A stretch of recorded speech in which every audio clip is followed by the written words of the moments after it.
Assalamualaikum warahmatullahi wabarakatuh. Hari ini Jumat tanggal 25 Safar 1446 Hijriah. Salat Jumat di Masjid Istiqlal bertindak sebagai khatib adalah Dr. Kiai Haji Musfik Amrullah LC MSI.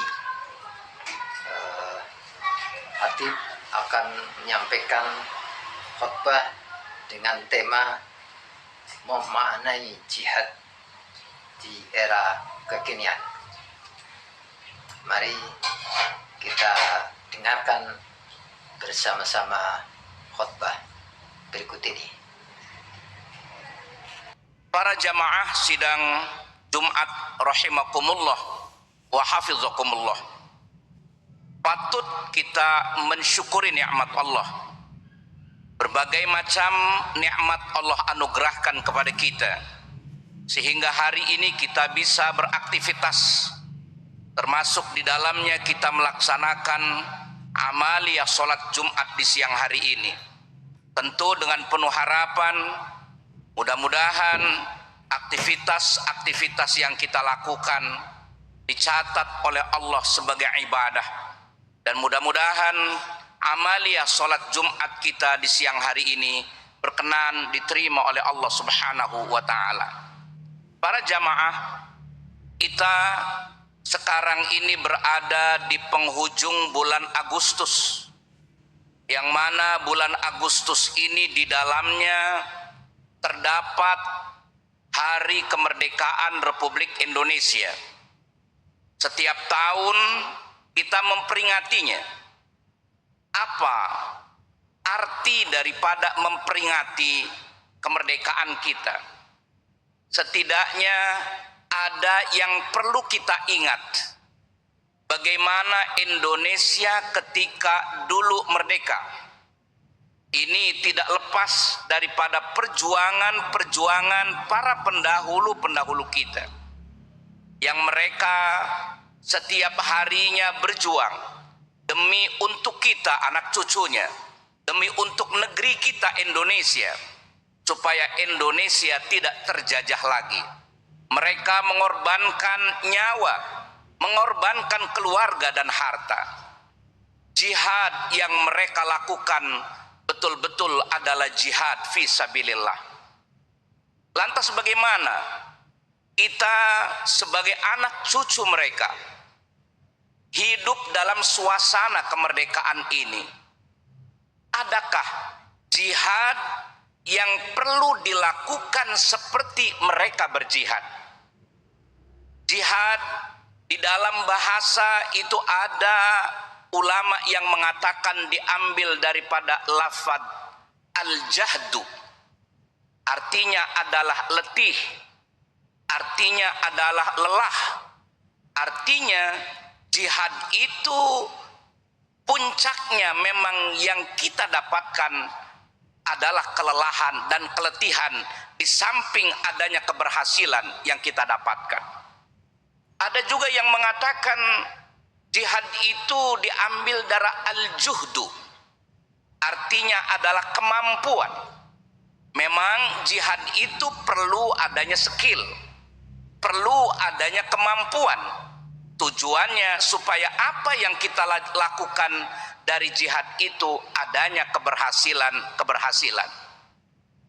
Awalnya jihad itu bermakna adalah qital, bermakna peperangan.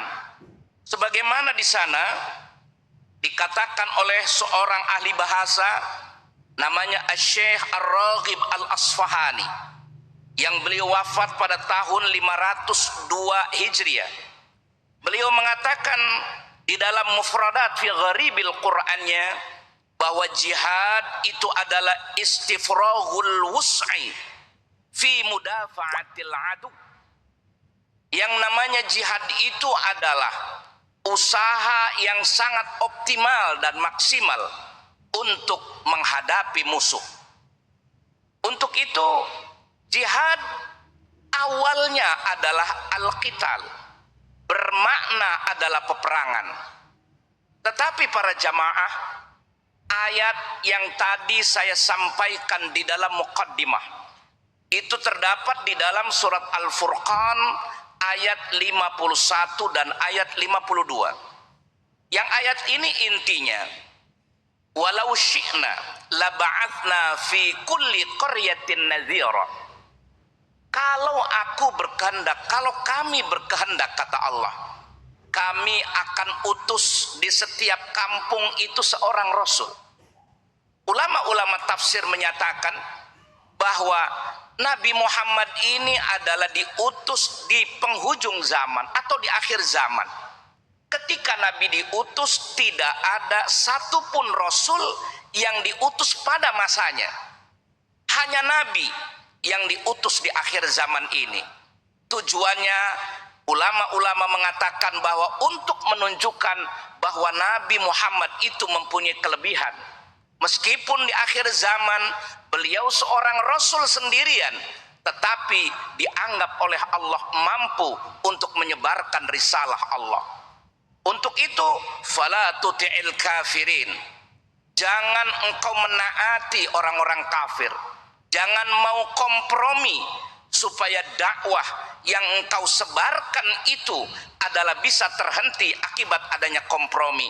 Wajahidhum bihi jihadan kabira.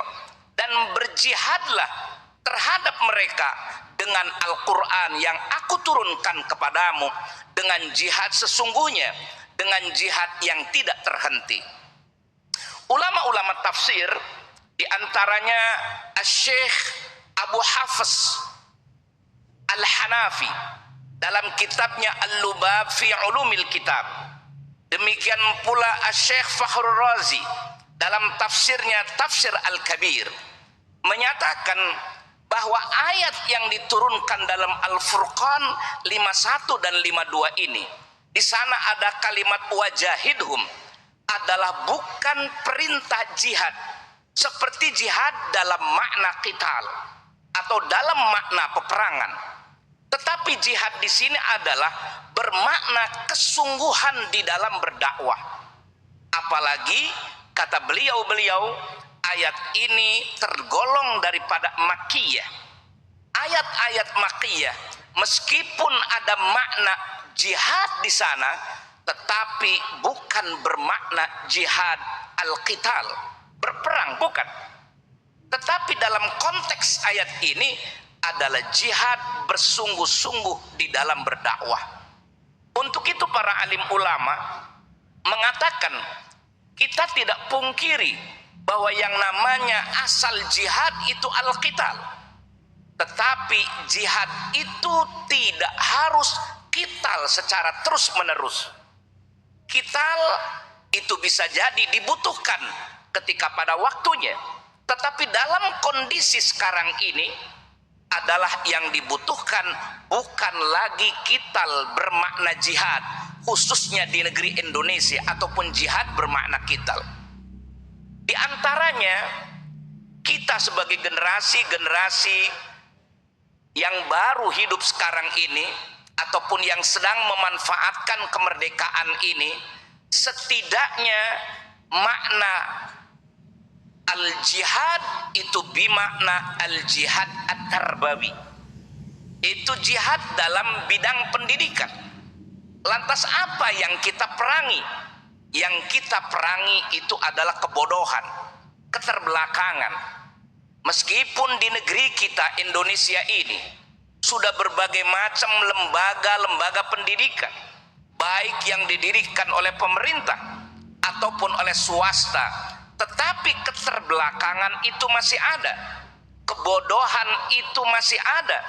Adanya sekelompok masyarakat yang belum mampu untuk mengenyam pendidikan dengan baik, sehingga pikiran-pikirannya itu sangat mudah terobsesi ataupun juga terkontaminasi oleh pemikiran-pemikiran. Media-media sosial sekarang yang sudah bisa dikonsumsi oleh siapapun, tidak sedikit adanya pemikiran-pemikiran yang jauh dari ajaran agama, menyampaikan ajaran agama dan diterima dengan baik oleh kelompok-kelompok masyarakat yang disebut tadi, akibat adanya keterbelakangan ataupun akibat adanya kebodohan. Jihad di dalam tarbiyah, dalam bidang pendidikan ini, sesungguhnya sejak awal Islam ketika dibawa oleh Nabi, bukankah wahyu yang pertama diturunkan kepada Rasulullah adalah Iqra bismi rabbikal ladzi khalaq. Ini adalah merupakan pondasi yang utama, dasar yang utama untuk dijadikan starting point menuju manusia-manusia yang berkebudayaan, manusia yang beradab, dan manusia yang mempunyai pengetahuan untuk mampu merubah dirinya menuju kepada kebaikan dan juga merubah lingkungan-lingkungan yang masih belum sesuai dengan ajaran-ajaran ilahi. Kemudian yang kedua, itu ada yang disebut jihad iqtisadi, jihad bidang perekonomian. Yang diinginkan dari hal ini adalah bagaimana kita memerangi kemiskinan, memerangi pengangguran. Ini adalah merupakan sebuah jihad. Indonesia masih banyak orang-orang yang tergolong miskin. Bahkan pada tahun 2022 dan 2023, Indonesia itu masih urutan yang keempat di Asia Tenggara ini, yang termasuk adalah orang-orang termiskin. Usaha dari pemerintah, usaha dari masyarakat, tentu kita tidak bisa katakan mereka sudah berjuang sedemikian rupa. Tapi dalam realita kita bisa melihat banyak mereka yang miskin, bahkan dalam kemiskinan yang ekstrim. Apa jihad yang perlu kita lakukan dalam kondisi-kondisi seperti ini? Di antaranya adalah kita harus menghidupkan kembali arti daripada zakat. Orang yang tidak peduli kepada kemiskinan, orang yang tidak peduli kepada orang-orang fuqara dan al-masakin, ini dikategorikan oleh Allah adalah orang-orang yang pendusta di dalam agama. Ara'aital ladzi yukadzibu biddin? Apakah kalian tahu siapa orang yang mendustakan agama itu? Kemudian dikatakan oleh Allah, ara'aital ladzi yukadzibu biddin fadzalikal ladzi yad'ul yatim wa la yahuddu ala ta'amil miskin. Orang ini adalah menghardik anak yatim yang seharusnya anak yatim itu diayomi. Jatahnya, bagiannya seharusnya diberikan, tetapi tidak diberikan. Dan juga mereka tidak pernah menganjurkan untuk memberikan makan kepada orang fakir miskin. Menganjurkan saja tidak, apalagi dia memberikan kepada mereka fakir miskin. Jadi tidak main-main orang yang tidak peduli kepada orang-orang yang miskin, tidak peduli kepada mereka yang fuqara, maka ini dikategorikan oleh Allah sebagai orang-orang yang pendusta agama. Syukurlah dengan adanya lembaga Baznas yang ada di Indonesia ini, lembaga amil zakat nasional, mempunyai peran yang sangat besar di dalam mengangkat harkat derajat kemiskinan ini, sehingga dengan adanya zakat yang diberikan kepada orang-orang yang memang wajib untuk memberi zakat disalurkan dengan baik kepada mereka. Maka untuk itu mengingatkan kepada orang-orang yang kaya, mengingatkan kepada orang-orang yang muzaki, ini siogianya secara inten dilakukan. Supaya apa? Supaya mereka sadar. Tidak sedikit orang-orang kaya yang belum sadar bahwa hartanya itu ada titipan Allah yang untuk diberikan kepada mereka. Para jamaah sidang Jumat rahimakumullah, bahwa orang yang selalu mengingatkan supaya orang berzakat ini pun termasuk jihad fisabilillah. Al-amil fis sadaqah kal ghazi fi sabilillah hatta yarji'a ila baiti. Rasul mengatakan bahwa orang amil yang memungut zakat dengan cara yang benar, bil haqqi kal ghazi fi sabilillah, orang ini adalah hukumnya ataupun pahalanya sama dengan orang-orang yang berjihad fisabilillah. Kemudian solusi yang kedua, bagaimana supaya mereka ini adalah bisa menghilangkan ataupun bisa mengurangi kemiskinan yang ada di Indonesia. Yang kedua, dianjurkan, disarankan supaya mereka ini adalah menghilangkan daripada sifat-sifat kemalasan. Tidak sedikit di antara kita yang hanya sekedar ingin tangan di bawah secara kontinu, tidak mau tangan di atas. Padahal Nabi mengatakan al-yadul ulya khairun minal yadis sufla. Tangan di atas yang memberi itu lebih baik daripada tangan yang di bawah. Ada riwayat seorang sahabat Ansor datang kepada Rasulullah, mengemis dengan pakaiannya yang seadanya, meminta sesuatu kepada Nabi. Nabi bertanya, apakah engkau mempunyai sesuatu di rumahmu? Ada ya Rasul, cuman secarik kain yang saya pakai dan satu pun untuk alas tidur saya. Dan yang kedua, saya punya bejana untuk minum saya. Hanya itu kekayaan saya di rumah saya. Kata Rasulullah, coba ambil itu benda yang kau sebutkan tadi. Ketika benda-benda, dua benda itu diambil, diserahkan kepada Rasulullah, lantas Rasulullah memperlihatkan kepada sahabatnya untuk dilelang siapa yang mau membeli barang ini. Rasul mengatakan, saya terlebih dahulu membeli dengan 1 dinar. Ada lagi yang lain, ternyata ada sahabat yang memberinya 1 dinar. Dan kemudian dengan 2 dinar ini diberikan kepada pengemis itu, kau pergi ke pasar, yang 1 dinar kau belikan untuk makan keluargamu, yang 1 lagi engkau belikan kapak. Untuk apa kampak itu? Dalam hadis riwayat selanjutnya mengatakan, kau gunakan kampak ini adalah untuk pergi engkau mencari kayu-kayu yang kering dan engkau jual di pasar.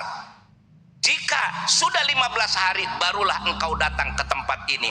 Ternyata solusi sedemikian rupa, kemalasan orang yang hanya meminta-minta, mengandalkan kasih sayang dari masyarakat lain, ini ternyata tidak dibenarkan oleh ajaran agama. Ada solusinya, diantaranya memanfaatkan potensi, karena Allah tidak mungkin menciptakan manusia kecuali adanya potensi-potensi itu yang diberikan kepada kita semua. Itu diantara makna jihad untuk masa-masa kekinian kita. Jadi tidak stagnan adanya jihad yang pernah dilakukan oleh pendahulu-pendahulu kita. Sekarang pun kita masih berjihad. Berjihad untuk mengusir kemalasan kita, berjihad untuk mengusir kebodohan kita, dan juga berjihad untuk menyadarkan masyarakat yang mampu agar mereka itu mampu membantu orang-orang yang membutuhkan. Mudah-mudahan khutbah ini bermanfaat bagi kita semua, dan mudah-mudahan Allah dengan ajaran agama kita, Allah angkat derajat kita, bukan hanya sekedar mustahik, tetapi kita bisa mampu untuk menjadi muzaki.